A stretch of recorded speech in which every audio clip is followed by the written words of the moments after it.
Hello everyone, it's your favorite renowned Space here, and it's no secret that Grimal has become a bit of a fan favorite character within the theorizing community of Hunter the Parenting, as she clearly has something going on that we're just not privy to yet.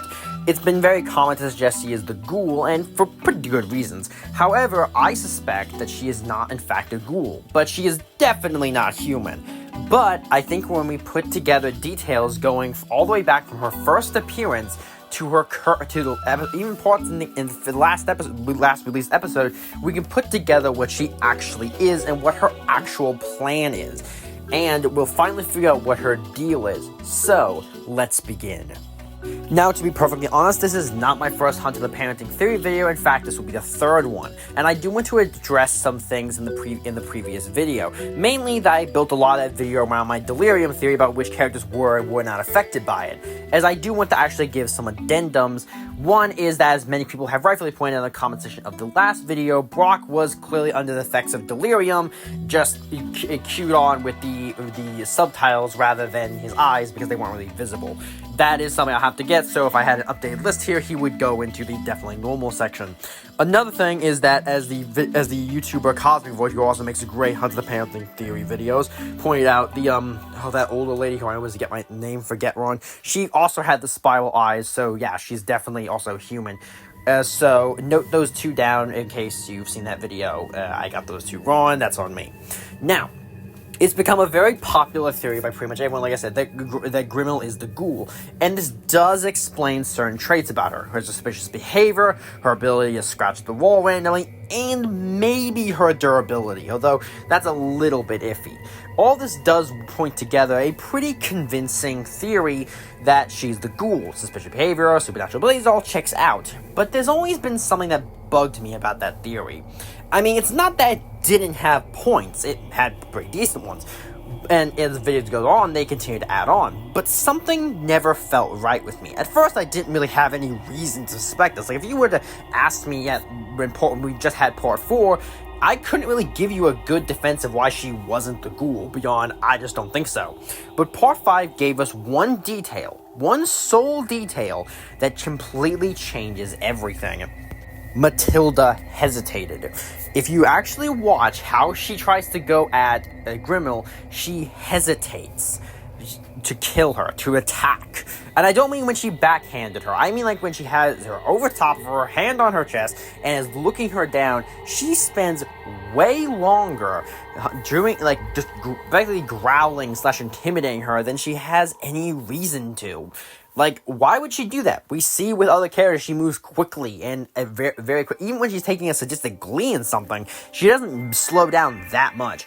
And you have to remember, at this point, she hates Grimal. Grimal absolutely sabotaged her entire plan, whatever the exact nature of it was. The point is, her cover was blown completely because of Grimal. Whether she was exactly planning it or Grimal set her up or what. But at the end of the day, it's Grimal's fault, and she doesn't clearly personally like Grimal as a person either, so why would she hesitate now? Why hesitate to attack at this particular point? And on top of everything else, and this is something people kind of forgot about in my opinion, werewolves, Garu, hate vampires and anything associated with them. Even the tribes that will occasionally deal with them still hate their guts completely and will happily partake an opportunity to kill them or anything associated with them. Ghouls definitely count in that category. They can smell the worm taint and they wouldn't hesitate. So why did Matilda hesitate? If she had every single reason to want her dead right then and there and to kill her quickly, but instead hesitated and gave her way too much time, enough time that she would end up being saved. So what actually happened here? Well, Grimal has to be something, or have some trait about her that fundamentally makes Matilda not want to naturally attack her, or at the very least give her a very brief bit of pause. And that is not an easy thing to find in the World of Darkness. Now, a lot of different supernatural groups have different relations. Werewolves have a notable number of them, as they can often be quite friendly with fae, certain mages, etc., etc. But none of them are exactly a group that the werewolves would hesitate to attack on sight. Sure, they could deal with the fae or mages or a ghost or whatever, but none of that is going to be something they're going to, oh, I want to attack you because I like you, because you're a group I'm allied with. No, that just doesn't exist. So nothing like that, and definitely nothing that would override Matilda's obvious personal hatred of Grimal at that point. So it had to be something related to werewolf lore, something that a werewolf would hesitate oh so briefly to attack. And I think I know what it is.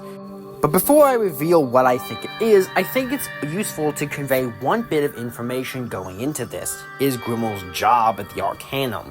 Now, in case you forgot, because it's easy to kind of forget about this, the Arcanum's main job is collecting information. They want knowledge. They're not exactly monster hunters in the sense of just killing any monster that moves. And what was Grimal's job at the Arcanum? Well, she's the master of the Orient. Her job is to understand as much about Asia's supernatural as physically possible. Which, by the way, wow, she got a complicated job. Like, everyone else got these hyper-specific things like werewolf lore or fae lore or stuff like that. But no, Grimal got all of Asia. She has to, hunt down every bit of supernatural lore involved with Asia. She really got overcompensated there. And I feel like the only reason she would ever accept that is because she's a massive weeb and wouldn't even register that would be too much of a task. Except she changed her own job. At least most of it, whether explicitly or just by indifference, she only seems to care about the Kindred of the East, as I can never say the name right. And that's something I find interesting, as no other character in the story seems to believe they are real. That they aren't at best just vampires in Asia, not a distinct group, but Grimal is certain of it. And that's interesting, isn't it? That why would she focus so hyper-specifically on one monster? I mean, I have the Kindred of the East book. They aren't exactly stupid enemy or something like that. So it's not even like it's somehow tickling a very particular interest in anime she likes. So what's the deal? Why hyper-focus on that? Well, this is something very distinct about Asia in World of Darkness. Now, though this varies between which book you're reading, there is a general mentality that in the old World of Darkness, the supernatural creatures that live in the Asia part of the world are, for lack of a better term, more connected. Sure, in the West/North America, Europe, that area, they will make deals with each other. They are vaguely aware of each other, but there's clearly huge gaps in their basic understanding of each other, to the point they will believe obvious untruths about each other or lack basic information.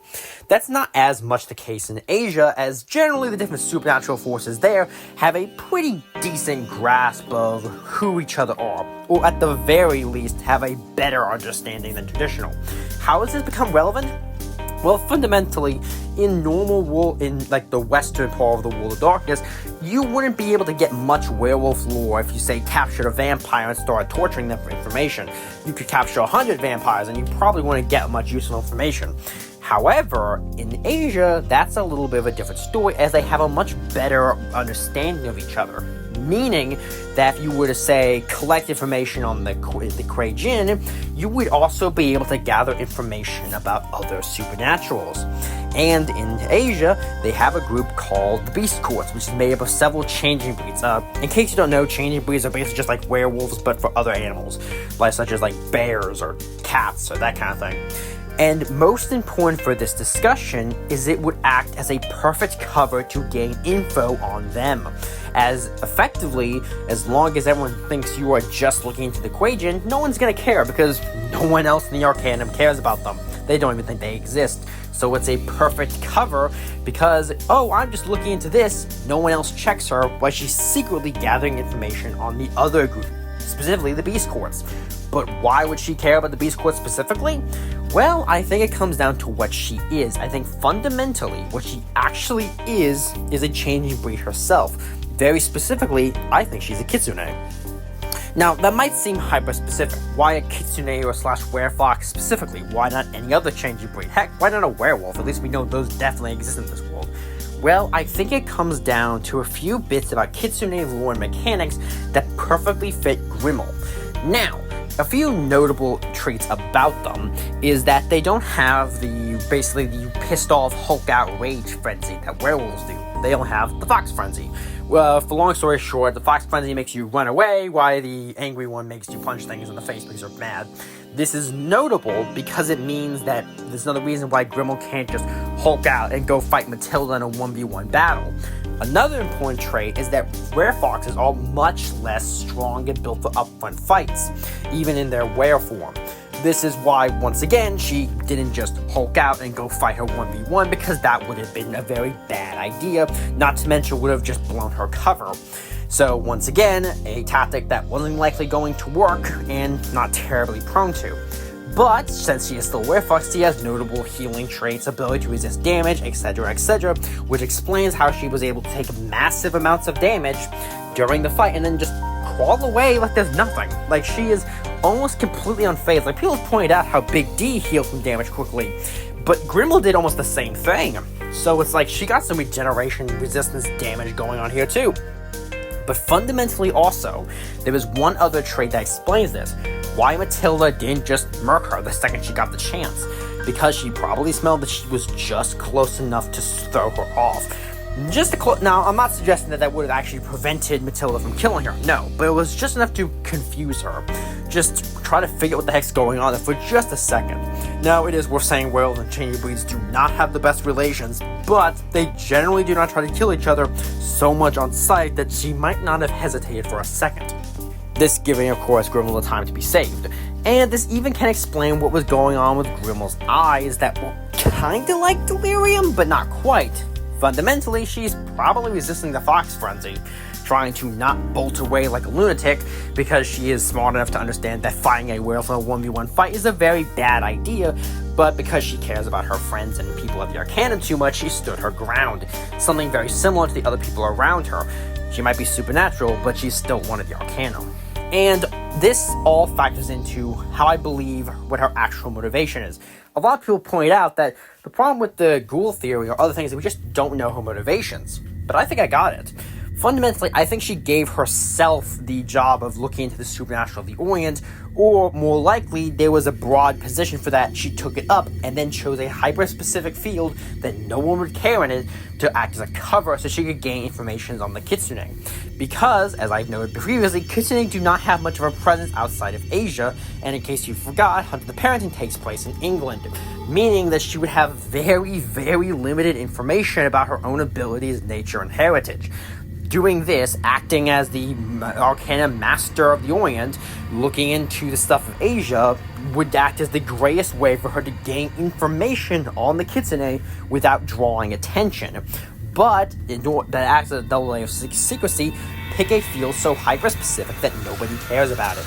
No one will check your work because no one thinks you're really doing anything of terrible significance, or at least not your current projects.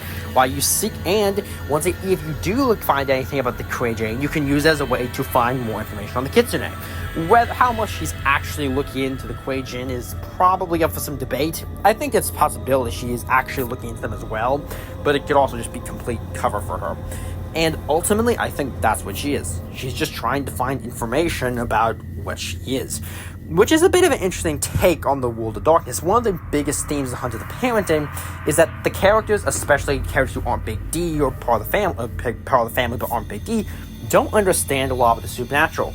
They're learning things, trying to understand them. And really enough, Grimal would have this. Unlike being the other supernatural characters who have great information on their abilities, their history, and culture, Grimal doesn't. She just had her first change one day and had to live with that ever since, trying to figure out who she is and what place she has in the world, joining the Arcanum, trying to do that. And of course, making actual friends along the way who will do a lot to help her.